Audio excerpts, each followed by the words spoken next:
Hello everyone, welcome back to my channel. इस video में बात करेंगे चैप्टर नंबर 18 की। ये चैप्टर है आपका एक्सक्रेटरी सिस्टम का, उत्सर्जन तंत्र। मतलब हमारे शरीर से जो भी चीज़ बाहर निकलती है उसके बारे में यहाँ पे बात होगी। सबसे पहला क्वेश्चन है, प्रकाश संश्लेषण की क्रिया के दौरान, चलो ये तो मैं बताना भूल गई, ये साइंस की सीरीज़ है और ये एचएसएससी के जो एग्ज़ाम है आपके ग्रुप सी और ग्रुप डी के लिए, इवन आपका अगर सेंट्रल लेवल का भी एग्ज़ाम है, अगर उसमें जीएस जीके और साइंस अलग अलग से दिया है तो आप कर सकते हैं। ये एनसीईआरटी डेटा है। और दूसरा आपका क्या है कि ये सारे पीवाईक्यू हैं जो पूछे गए हैं, जो कि आयोग ने आंसर माने हैं उनके आधार पर। पहला क्वेश्चन है, प्रकाश संश्लेषण की क्रिया के दौरान पेड़ और पौधे कौन सी गैस बाहर छोड़ते हैं। ध्यान रखिएगा कि पेड़ और पौधे जब प्रकाश संश्लेषण करते हैं तो ऑक्सीजन गैस छोड़ते हैं और रात को कार्बन डाइऑक्साइड छोड़ते हैं। ऐसा नहीं है कि पौधे हमेशा ही ऑक्सीजन छोड़ते रहेंगे। इसके दौरान ऑक्सीजन गैस बाहर निकलती है और कार्बन डाइऑक्साइड से वो अपना भोजन बनाते हैं। कार्बन डाइऑक्साइड हमारे वायुमंडल में बहुत ही महत्वपूर्ण है। 0.03% के रेशो से ये हमारे एटमॉस्फेयर या एनवायरनमेंट में रहती है। उसके अलावा क्या होता है कि कार्बन डाइऑक्साइड हमारी जो अगर आग लग गई है, ऑक्सीजन की उपस्थिति में ही लगती है आग, अदरवाइज पॉसिबल नहीं है, तो कार्बन डाइऑक्साइड जो होती है वो बहुत सहायक होती है आग बुझाने के लिए। और जो सूखी बर्फ़ होती है उसको क्या कहते हैं हम, कार्बन डाइऑक्साइड। यहाँ पे मैं प्रकाश संश्लेषण के बारे में 2-3 पॉइंट्स आपको बताऊँगी। सूर्य प्रकाश के प्रभाव के कारण जो पेड़ पौधों में कार्बन डाइऑक्साइड और ऑक्सीजन के संयोजन से, मतलब इन दोनों से मिलकर जो पदार्थ होता है, जो कि हमारा एक जैविक पदार्थ होता है बायोलॉजिकल, उसमें एक तो शुगर है और एक आपका स्टार्च है। स्टार्च किसके अंदर होगा? स्टार्च हमारा पेड़ों के अंदर होगा। तो इसी प्रक्रिया को क्या कहते हैं हम? प्रकाश संश्लेषण। और दूसरी चीज़ ये है कि इसमें जो ऊर्जा मिलती है वो आपकी सूर्य से मिलती है, ये भी ध्यान रखिएगा। और अगर यहाँ से बात करें कि सूर्य से जो आने वाली जो एनर्जी होती है उसके लिए जो पेड़ पौधे होते हैं, शैवाल होते हैं जिसे एल्गाई कहते हैं, काई इत्यादि, ये सारी क्लोरोफिल को किस में चेंज कर देते हैं? केमिकल रिएक्शन में चेंज करते हैं। ध्यान रखिए, फोटोसिंथेसिस के दौरान जो भी क्रिया करते हैं हमारे पेड़ पौधे, वो कैसी क्रिया होती है? वो एक केमिकल रिएक्शन होता है, मतलब एक रासायनिक क्रिया या रासायनिक ऊर्जा में बदल देते हैं। इसके अलावा जो हमारा यहाँ पर फोटोसिंथेसिस को लेकर है, ये इतना याद रखिएगा आप। कौन सा प्रकाश संश्लेषण के लिए आवश्यक नहीं है? इसमें ऑक्सीजन की ज़रूरत नहीं होती है। प्रकाश संश्लेषण के दौरान ऑक्सीजन गैस निकलती है, बट प्रकाश संश्लेषण क्रिया के होने के लिए ऑक्सीजन का होना ज़रूरी नहीं है। मतलब अगर पेड़ पौधे जो हैं वो बिना ऑक्सीजन के भी क्या कर सकते हैं? प्रकाश संश्लेषण। उसमें तो CO2 ज़रूर होती है। आपसे पूछा जाएगा कि प्रकाश संश्लेषण में जो महत्वपूर्ण होती है गैस, वो CO2 होती है या O2 होती है, तो ध्यान रखिएगा। परंतु प्रकाश संश्लेषण के लिए कार्बन डाइऑक्साइड, पर्णहरित जिसे क्लोरोफिल कहते हैं, सूर्य का प्रकाश का होना ज़रूरी होता है। नेक्स्ट बात करते हैं आपके क्वेश्चन नंबर 3 की। नेक्स्ट हमारा क्वेश्चन है, मानव में वर्क की निस्यंद या फिल्ट्रेशन इकाई क्या होती है? तो ये होती है हमारी नेफ्रॉन। आपको पता होना चाहिए कि नेफ्रॉन क्या होता है। जो ये प्रक्रिया है, इसमें जितने भी आपके लिक्विड या गैशियस फॉर्म में जो तरल पदार्थ हैं, मतलब जो भी हमारे सब्सटेंस हैं, उसको क्या करते हैं? फिल्ट्रेशन के यूज़ से उसको हटा दिया जाता है। और जो तरल पदार्थ को, जो लिक्विड सब्सटेंस को मतलब अपने में से अलो करने की या पास करने की अलोमेंट देता है, जो अनुमति देता है। लेकिन हमारा जो सॉलिड पार्ट होता है वो तो एज इट इज़ रहता है, और जो भी लिक्विफाइड फॉर्म में जो हम बाहर निकालते हैं, जैसे कि आपका यूरिया हो गया। ठीक है जी। एक चीज़ याद रखिएगा कि जो हमारी किडनी होती है उसके अंदर होते हैं नेफ्रॉन। किडनी 2 होती हैं, आप सभी को पता है, बीन के आकार की होती हैं, छोटी छोटी होती हैं। और अगर आपके अंदर एक किडनी भी आपकी मतलब सही से काम कर रही है, देन आप सर्वाइव कर सकते हो। ऐसा नहीं है कि भाई 2 किडनी का होना ज़रूरी है। आपने कई बार सुना भी होगा कि एक किडनी दान दे दी गई या फिर एक किडनी उसने बेच दी अपनी। तो किडनी जो है वो एक भी होगी तो हम काम चला लेते हैं, ये चीज़ ध्यान रखिएगा। नेक्स्ट अगर बात करते हैं क्वेश्चन नंबर, यहाँ पे थोड़ी डिटेल दी है। जो हमारा वर्काणु होता है, ये वृक्क की निस्यंदन इकाई है। नेफ्रॉन को उत्सर्जन इकाई भी कहा जाता है, एक्सर्शन यूनिट भी कहा जाता है। वृक्क के भीतर वर्काणु 2 महत्वपूर्ण कार्य करते हैं। एक तो ये ब्लड से जितने भी एक्सक्रेटरी जो पदार्थ होते हैं, उत्सर्जित जो पदार्थ होते हैं, उनको हटा देते हैं। और ये ब्लड में जो भी हमारे न्यूट्रिएंट्स होते हैं, जो कि नेसेसरी होते हैं, उन तत्वों को बनाए रखते हैं। तो ध्यान रखिएगा। मानव में मुख्य नाइट्रोजन अपशिष्ट क्या है? मानव में जो नाइट्रोजन अपशिष्ट होता है वो होता है आपका अमोनिया। जंतुओं में अमोनिया एक नाइट्रोजन अपशिष्ट है। अमोनिया का जो डिटॉक्सिफिकेशन होना बहुत ज़रूरी है। स्तनधारी जैसे मैमल्स हो गए, जैसे मनुष्य हैं, अमोनिया को यूरिया में परिवर्तित करके क्या करते हैं, बाहर निकालते हैं। आपने कभी पक्षियों को यूरिया बाहर निकालते हुए देखा है? नहीं। वो जैसे कहते हैं ना कि कबूतर ने बीट कर दी या चिड़िया ने कर दी, जो भी कर दी, तो पक्षी जो होते हैं वो सॉलिड फॉर्म में अपने एक्सक्रीटरी सिस्टम से वेस्ट को बाहर निकालते हैं, और जो ह्यूमन बीइंग होता है वो अमोनिया को यूरिया की फॉर्म में करके उससे शरीर से बाहर निकलता है। जबकि देखो सरीसृप जो हमारे रेप्टाइल्स होते हैं, सरप इसे यूरिक एसिड में चेंज करके शरीर से बाहर निकालते हैं। तीनों चीज़ें याद रखिएगा। वनस्पति के द्वारा शोषण किया गया अतिरिक्त जो जल होता है ज़्यादातर इसके द्वारा हवा में विलीन हो जाता है। जो पत्ते की निचली सतह होती है उसके द्वारा हवा में विलीन हो जाता है। अब यहाँ पर डिटेल पढ़िएगा। पादप अवशोषित किए हुए जल का 90 to 90% जो भाग होता है वो ट्रांसपिरेशन के दौरान निकाल देते हैं, और 5 से 10% ही क्या करते हैं, यूज़ करते हैं। ज़्यादा जल की मात्रा पत्तियों की सतह के नीचे जो स्टोमेटाज होते हैं वाष्प के रूप में निष्कासित हो जाता है, उड़ जाता है पानी। ज़्यादा पानी नहीं लेंगे, और अगर ज़्यादा पानी हो गया पत्तियों में तो जो छोटे छोटे जो हमारे पत्तियों में छेद होते हैं, जो पोर होते हैं, वो फट जाते हैं। ये भी ध्यान रखिएगा। जो स्टोमेटा से CO2 और O2 का भी आदान प्रदान होता है, तो ये सब पत्तियों के द्वारा होता है। गुर्दे की इकाई क्या होती है? ये होती है नेफ्रॉन। ये सेम चीज़ है कि जो हमने फर्स्ट क्वेश्चन में करा था। वर्काणु वरक की निस्यंदन इकाई है। नेफ्रॉन को हम एक्सक्रीटरी या एक्सर्शन यूनिट भी कहते हैं। इसके भीतर दो महत्वपूर्ण कार्य तो होते हैं। एक तो हमारा जो ब्लड है उससे सारा एक्सक्रीटरी जो एलिमेंट्स है, या फिर एलिमेंट ना कहें, सब्सटेंस जो होते हैं उनको बाहर निकालना, और रुधिर में आवश्यक जो न्यूट्रिएंट्स होते हैं, नेसेसरी जो हमारे न्यूट्रिएंट्स हैं, उनको बनाए रखना। निम्न अंगम में से प्रत्येक मूत्र प्रणाली का हिस्सा है सिवाय इसके। तो देखो, गुर्दे से ऑब्वियसली फिल्ट्रेशन होता है वृक्क के माध्यम से, मूत्राशय, मूत्रवाहिनी। मलाशय नहीं है, ये आपका क्या है, मूत्र प्रणाली में 4 अंग होते हैं। एक वृक्क, किडनी बोला जाता है, यूरेटस बोला जाता है, एक यूरिनरी ब्लैडर होता है, और एक यूरेथ्रा होता है। तो जो आपका मलाशय है वो यहाँ पर मूत्र प्रणाली का भाग नहीं है।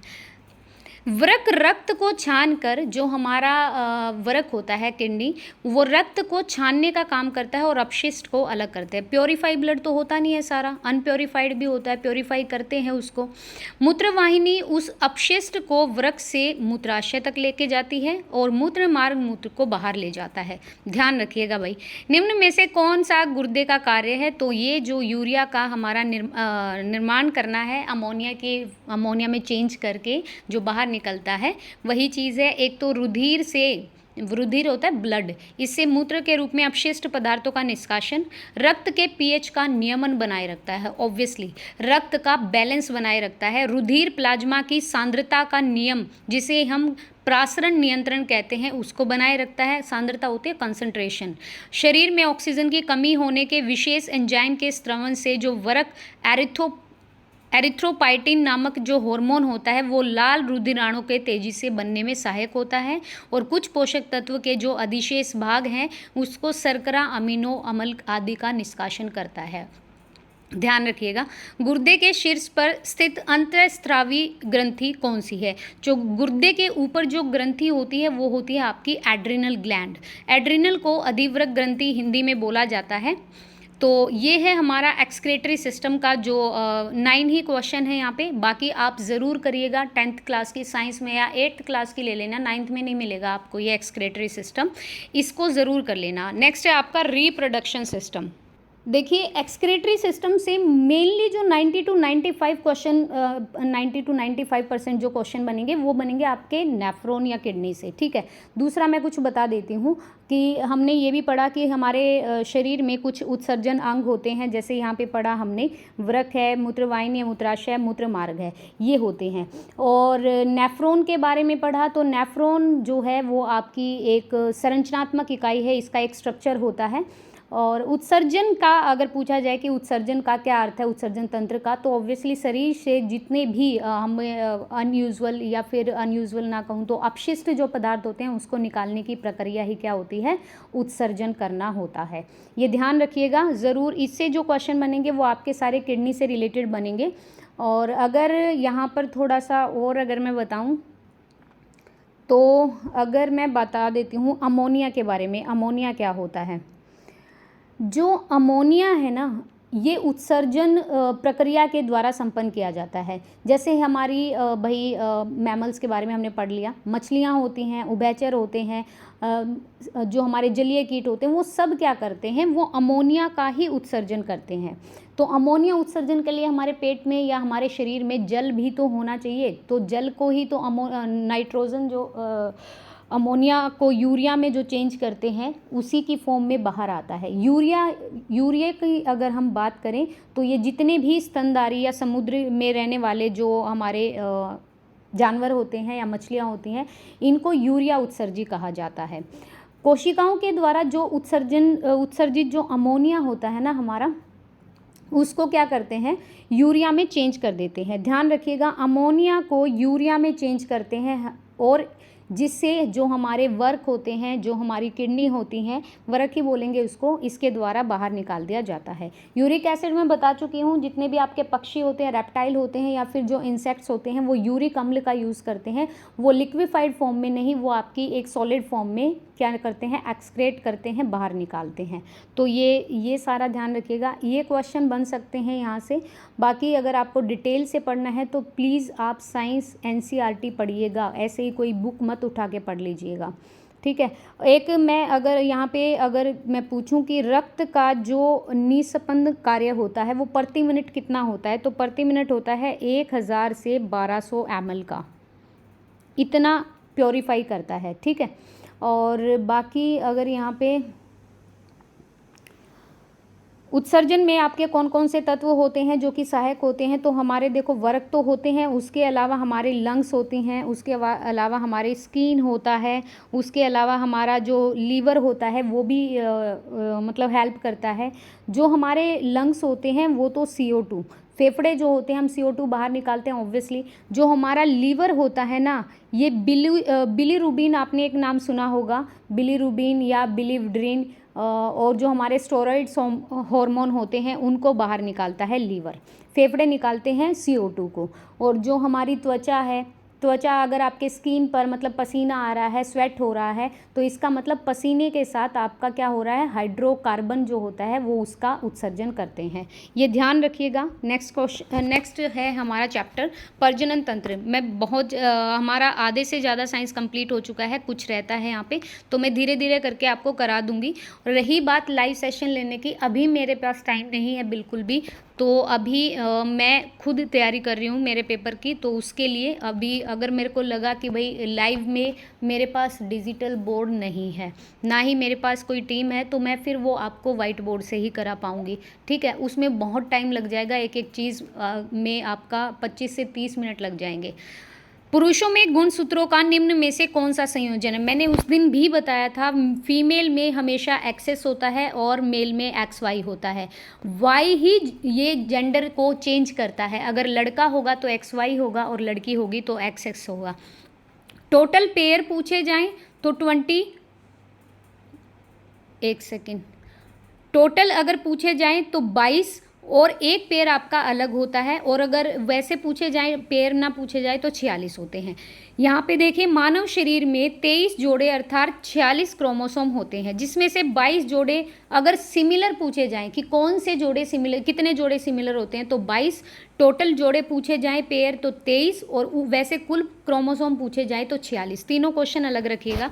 22 जोड़े महिला और पुरुष में समान है, बट एक जोड़ा XY जो कि पुरुष में होता है और महिला में XS होता है, वो भी मैंने बता दिया है कि XY होगा तो लड़का होगा, XX होगा तो लड़की होगी। नेक्स्ट है DNA फिंगरप्रिंट का प्रयोग किसकी पहचान के लिए किया जाता है।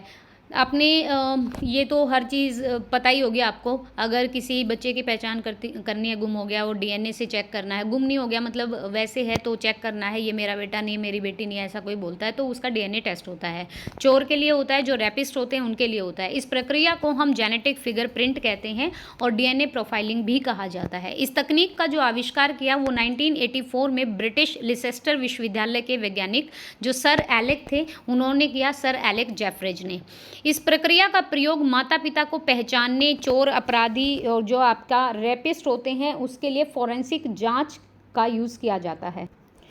यहाँ पे अगर आपसे डीएनए की फुल फॉर्म पूछ ली जाए, ठीक है, डीएनए होता है deoxyribonucleic acid, deoxyribonucleic acid.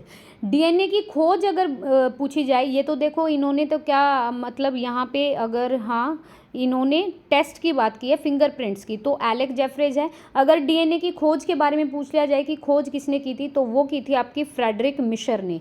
Friedrich Miescher ने 1869 में की थी ये, ठीक है। और जो डीएनए होता है वो ऑब्वियसली हमारी जो हेरिडिटी होती है, आनुवांशिक सूचनाओं का वाहक होता है। डीएनए के जो लक्षण होते हैं वो एक पीढ़ी से, एक जनरेशन से दूसरी जनरेशन में जाता है। कहते हैं ना कि इसके पिताजी भी यही काम मतलब उसकी जो आदतें होती हैं, कुछ सिमिलैरिटी होती है, वो डीएनए के कारण ही होती है, ये भी ध्यान रखिएगा। और ये हमें हमारे पेरेंट्स से मिलता है या हमारी जो भी हेरिडिटी है उसके द्वारा हमें मिलता है। डीएनए एक पीढ़ी से, एक जनरेशन से दूसरी जनरेशन में चलता रहता है, तो ये वंशानुगत होता है। उसके अलावा जो हमारा डीएनए है और मैं बताऊं, ये 3 तरह का होता है। एक तो होता है ए डीएनए होता है, ये ध्यान रखिएगा। एक होता है आपका बी डीएनए और एक होता है आपका जेड डीएनए। और डीएनए की खोज हमने यहाँ पे पढ़ी ली, जॉन फ्रेडरिक ने की थी 1869 में। डीएनए की जो संरचना है हमारी, वो आपने कई बार ये अगर आपने साइंस वगैरह पढ़ी होगी तो आपको पता भी होगा, हेलिक्स मॉडल किसने दिया था, क्रिक ने दिया था और एक जना और था इसके साथ। तो यहाँ पर जो डीएनए के 4 रासायनिक आधार होते हैं, डीएनए के कुछ रासायनिक आधार होते हैं, यहाँ से क्वेश्चन पूछा जाता है। एक तो होता है इसमें एडेनिन, एक होता है इसमें ग्वानिन, एक होता है इसमें थाइमिन और एक होता है इसमें साइटोनिन। थाइमिन और एक होता है साइटोसिन, साइटोसिन कह लो। एडेनिन, ग्वानिन, थाइमिन और साइटोसिन। आपसे इनमें से एक ऑप्शन हटा के पूछ लेगा कि डीएनए में इनमें से क्या नहीं होता, तो ये पूछा जा सकता है। और अगर यहाँ पे और बात करें डीएनए के बारे में, तो डीएनए का जो स्ट्रक्चर है, हेलिक्स जो मॉडल है, वो किसने दिया था, तो एक तो मैंने बताया यहाँ पे क्रिक ने दिया था, इसका पूरा नाम है आपका फ्रांसिस क्रिक, और एक आपका दिया था जेम्स वॉटसन ने, ठीक है। इनको 1963 में इसके लिए नोबेल प्राइज़ भी मिला था और इन्होंने ये बोला था जितनी भी हमारी लिविंग सेल हैं, जीवित कोशिका है, उनमें पाया जाने वाला जो क्रोमोसोम होता है वो डीएनए होता है। तो एक तो याद रखिएगा वॉटसन और एक आपको याद रखना है क्रिक, इन्होंने डीएनए का हेलिक्स मॉडल दिया था।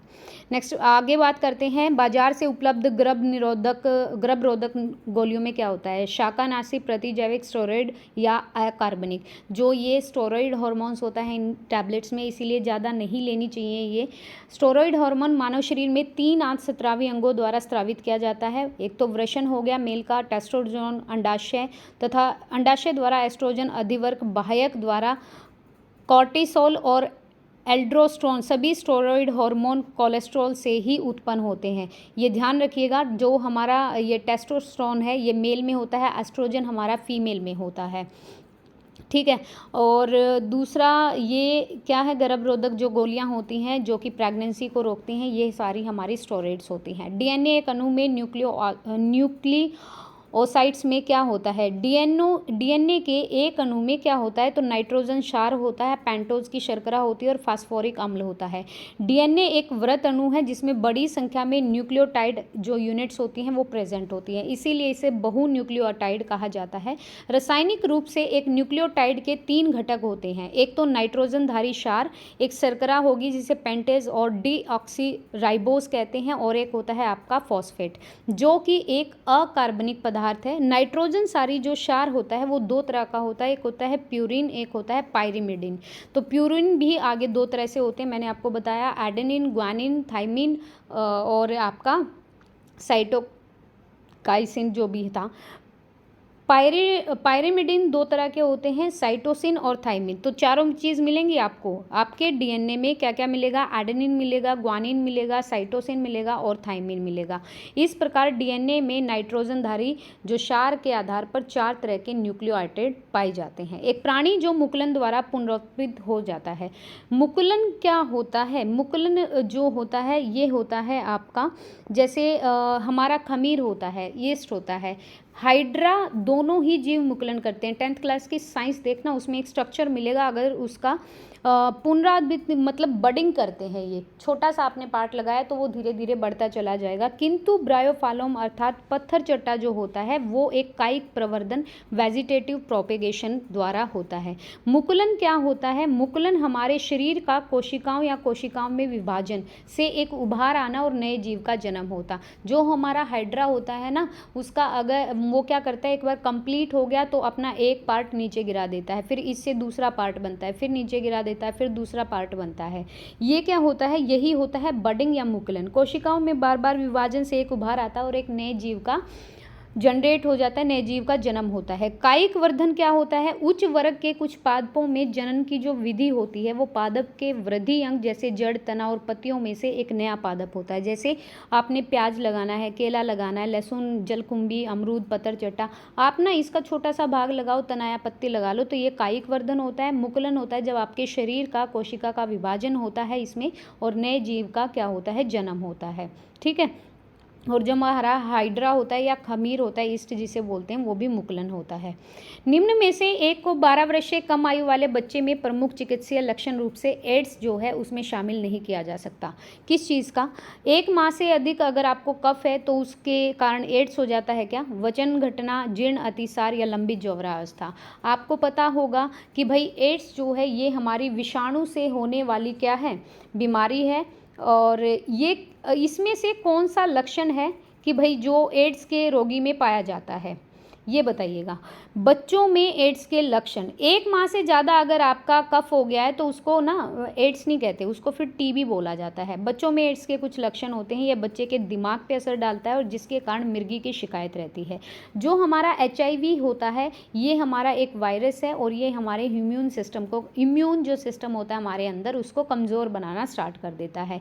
HIV की फुल फॉर्म होती है आपकी ह्यूमन इम्यूनो आई से लिख लो, इम्यूनो डेफिशिएंसी वायरस।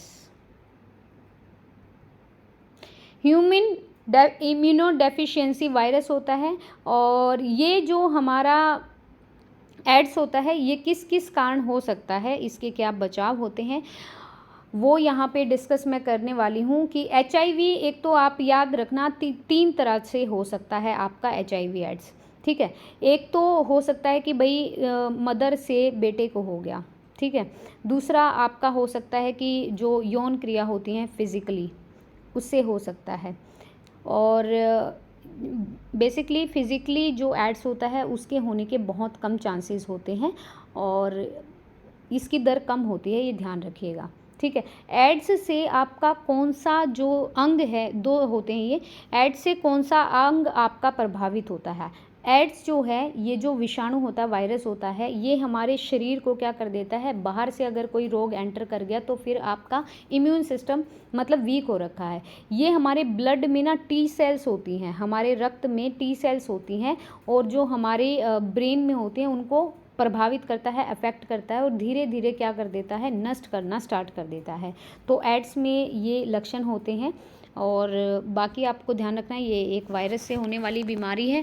बच्चों में साधारण सी बीमारियां जैसे कान में इन्फेक्शन, सर्दी, पेट में दर्द, डायरिया ये लगना, निमोनिया होने लगता है, बच्चों के फेफड़े में इन्फेक्शन या फंगस इन्फेक्शन होने लगता है। और 1 दिसंबर को हम हर साल क्या करते हैं, विश्व एड्स दिवस मनाते हैं। मानव पुल्लिंग में कौन से क्रोमोसोम XY होते हैं? वैसे 23 जोड़े हैं, टोटल 46 क्रोमोसोम है, 22 जोड़े महिला में और पुरुष में समान और 1 जोड़ा पुरुष में अलग होता है XY, महिला में XX। XY हमारा लड़के के लिए और XX हमारा लड़की के लिए। आनुवांशिकता का किसने दिया था, किसको फादर ऑफ हेरिडिटी बोला जाता है, आनुवांशिकता? तो ये हम थे हमारे ग्रेगर मेंडल। साइकोलॉजी पढ़ते होगे तो उसमें भी इसका बहुत बड़ा रोल है इनका सॉरी। प्रतिरक्षा विज्ञान के प्रतिरक्षा विज्ञान के जो पिता हैं वो हैं एडवर्ड जेनर, और वनस्पति शास्त्र के जो पिता हैं वो हैं थियोफ्राइट्स। जीवाणु विज्ञान के पिता हैं हमारे रॉबर्ट कोच, सेल की खोज की थी। उसके अलावा जो सूक्ष्म जैविकी के जो पिता हैं वो हैं लुईस पाश्चर। वर्गीकी टैक्सोनॉमी के जो पिता हैं वो है कैरोलस लीनियस, और आनुवांशिकता के पिता है ग्रेगर मेंडल। मैं आपको बता दूं, ग्रेगर जॉन मेंडल ने मटर के पौधे पर सबसे पहले हेरिडिटी को डिफाइन किया था। इन्होंने क्या किया था कि मटर के इन्होंने कुछ पौधे लगाए, और कुछ पौधे क्या हुए कि भाई बीज लगाया, कुछ पौधे तो बड़े, कुछ पौधे छोटे हो गए। फिर उन्होंने छोटे बड़े को मिक्स करके लगाया। तो इन्होंने कहा कि हेरिडिटी कहीं ना कहीं इंसान की जनरेशन पर या इंसान की लिविंग सिस्टम पर असर डालती है, वो डालती भी है। लेकिन हमारे जो लिविंग उसमें सबसे ज़्यादा जो मेन इंपॉर्टेंट रोल प्ले करता है वो करता है आपका इन्वायरमेंट। मान लीजिए कि भाई किसी के माता पिता, कोई किसी का पिता बहुत लंबा है या माता बहुत लंबी है, तो बच्चे भी लंबे होते हैं। कुछ केसों में हो जाता है कि बच्चे भी लंबे नहीं हो पाते, छोटे हो जाते हैं फिजिकली अपीयरेंस से। दूसरा, अगर मैं बात करूं कि अगर किसी के माता पिता कम पढ़े लिखे हैं या किसी के माता पिता बहुत पढ़े लिखे हैं, तो ज़रूरी नहीं है कि बच्चा भी पढ़ा लिखा हो। तो वातावरण हमारा क्या करता है, हमारी लिविंग सिस्टम पे असर डालता है, हमारे जीवने की जो प्रक्रिया है या हमारे जीने की कला पर असर डालता है, ध्यान रखिएगा। पुरुषों में यौवना प्रारंभ पर निम्न में से कौन से परिवर्तन होते हैं सिवाय इसके? हड्डियों का विकास होता है, मसल्स भरने लगता है शरीर, आवाज़ का भारी होने लगता है एडम एप्पल की वजह से, और हमारे जो हेयर ग्रोथ होती है आर्म फिट में होती है, हमारे फेस पर होती है, इन पर क्या आ जाते हैं, बाल आ जाते हैं। तो प्रोटेस्ट ग्रंथि की जो क्षीणता है वो तो नहीं होगी कि भाई प्रोटेस्ट की ग्रंथि खत्म होना शुरू कर देगी। पबर्टी बोलते हैं यौवनारंभ को, इसको किशोर अवस्था भी बोलते हैं। मनुष्य के जीवन काल में जब उसमें जनन की क्षमता आरंभ हो जाती है, मतलब अब वो बोलते हैं ना बड़ा हो गया। 9th-10th में जब लड़का हो जाता है तो चेहरे पर, या 11th-12th में उसके बाल आना स्टार्ट हो जाते हैं, मतलब अब वो रिप्रोडक्शन करने के लायक हो गया। ये समय यौवनारंभ कहलाता है। अगर स्त्रियों में पूछे तो 12 से 16 वर्ष की आयु में, और पुरुषों में भी ये तभी आरंभ होता है। इसके कुछ लक्षण हैं, मसल्स भरने लगेंगी, मांसपेशियाँ, हड्डियों का विकास होगा। स्त्रियों में क्या होता है, जो हमारी चेस्ट का पार्ट है वो क्या हो जाता है, डेवलप्ड हो जाता है। पुरुष के चेहरे, पेट, छाती, इन पर बाल आने स्टार्ट हो जाते हैं, तो ध्यान रखिएगा। डीएनए का पूरा नाम है डीऑक्सीराइबोन्यूक्लिक एसिड। डीएनए एक वृत्त अणु है, बड़ी संख्या में न्यूक्लियोटाइड यूनिट्स होती हैं इसमें, इसीलिए इसको बहुन्यूक्लियोटाइड्स कहा जाता है। इसके 3 घटक होते हैं, एक तो नाइट्रोजन धारी क्षार, एक शर्करा होती है, और एक फॉस्फेट होता है। बार बार याद करोगे तो यहीं पे याद हो जाएगा। फॉस्फोरिक अम्ल का एसिड है ये H3PO4, जो कि एक अकार्बनिक पदार्थ है। नाइट्रोजन धारी क्षार 2 तरह का होता है, एक प्यूरिन होता है, एक पायरिमिडिन होता है। प्यूरिन 2 प्रकार का होता है, एडेनिन और ग्वानिन, और पायरिमिडिन 2 तरह का होता है, साइटोसिन और थाइमिसिन। इस प्रकार डीएनए में नाइट्रोजन धारी जो क्षार होते हैं वो 4 प्रकार के न्यूक्लियोइड्स पाए जाते हैं। जॉन वॉटसन और क्रिक ने इसका हेलिक्स का मॉडल दिया था। गुणसूत्र डैश का भाग है। गुणसूत्र हमारे डीएनए के अंदर जो होता है उसका भाग है। तो जीन एक अणु है, डीएनए के खंड हैं जो गुणसूत्र के लिए महत्वपूर्ण घटक है। डीएनए एक पीढ़ी से दूसरी पीढ़ी में सूचनाओं के वाहक हैं। कौन सा निषेचन में होता है, निषेचन किस में होता है हमारा, ये होता है फैलोपियन ट्यूब में। तो ध्यान रखिएगा, मैं आपको यहाँ पे थोड़ा सा बता दूंगी। जंतुओं में नर के जो स्पर्म होते हैं वो हमारी फीमेल के ओवम में मिलकर एक यूनिट बनाते हैं, और इससे हमारे नए जीव का सर्जन होता है। इसी को फर्टिलाइजेशन होता है। तो जो फर्टिलाइजेशन होता है ना, बच्चा हमेशा फैलोपियन ट्यूब में होता है। ये आंतरिक भी हो सकता है, बाह्य भी हो सकता है, और मनुष्य के अंदर आंतरिक निषेचन होता है, बाह्य नहीं होता है। एड्स का पूरा नाम क्या है, again the same question, acquired immuno deficiency syndrome. AIDS एक सेक्सुअल ट्रांसमिटेड रोग, एसटीडी है, जो सीधे संपर्क से फैलता है। 1 दिसंबर को मनाया जाता है। ये थे आपके 2 चैप्टर। नेक्स्ट चैप्टर होगा होगा कंट्रोल एंड कोऑर्डिनेशन का, जिसमें हमारा ब्रेन का बहुत ज़्यादा इंपॉर्टेंट रोल प्ले होगा। ब्रेन के इसमें हम सारे पार्ट्स पढ़ेंगे, सेरिबेलम क्या होता है, सेरिब्रम क्या होता है, मेडुला क्या होता है। देखो काफ़ी सारे क्वेश्चन भी हैं इससे, तो ब्रेन के लिए मैं आपको अलग से अपने नोट्स बना लूँगी मैं ब्रेन सिस्टम पे, और फिर वो पढ़ लेंगे वहाँ से। वीडियो देखने के लिए thank you so much. Video पसंद आए तो please like and share and please subscribe the channel, and guys please support the channel also. Thank you so much, thank you for watching.